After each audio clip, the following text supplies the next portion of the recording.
Good afternoon, my C-suite team. We're here to discuss Barbie's makeover. But to talk about this more in depth, what we're really here for is we're here to reflect on our past decisions with Barbie and discuss the new paths we can take to restore her image.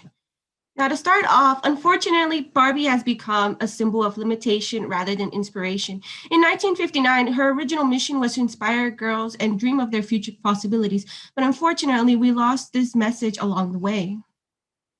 In recent years, we've been facing a few challenges. First, being in the past, we've been criticized for the original Barbie, that being her unrealistic body proportions that many parents have been upset about.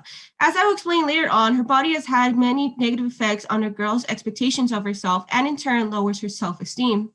Also, to keep in mind, we have been looking at the ways consumers are looking for healthier alternatives of Barbie. We've also limited her potential and made mistakes in the past with a few products, such as her voice lines and the amount of careers she has been involved in.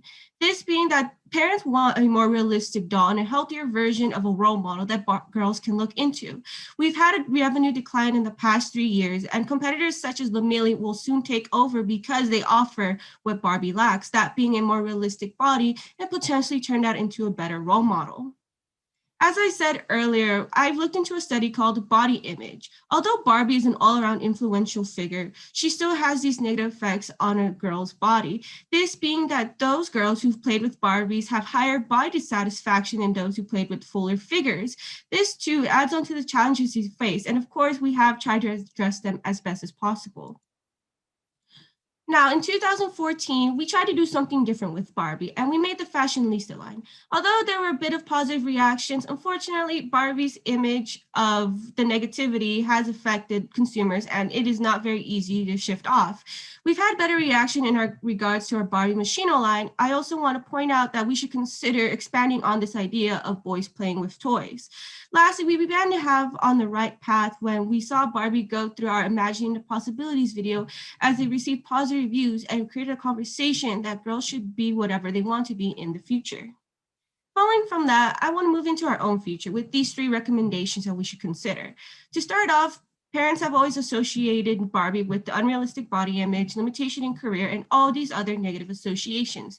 They have seen our past mistakes with her, and I believe having a cause-related marketing campaign can assist in fixing these issues. Hopefully, soon consumers will associate the positive values in life if we were to work with a nonprofit organization that portrays the positive values in life and also teaches kids about the positive values in society. Next, we need to tackle behind the reasoning of Barbie and her lower self-esteem effects. But we can also do this by having a repositioning strategy of a new Barbie by having her focus on self-love and accepting one's outer beauty, no matter what they look like. Lastly, I think we could also look into a general neutral Barbie set line or even a male set line. In recent years, studies have been coming out that boys playing with Barbies or even dolls themselves have had positive effects because it teaches them to be more empathetic. And as we all know, parents want to have what's the best for their children. And if it teaches them these good lessons, this trend may be increased. And as we know, at Mattel, we want to be a part of the process of helping a child have a wonderful childhood growing up with our toys by their side. Thank you for listening to me, and I hope you have a good rest of your day.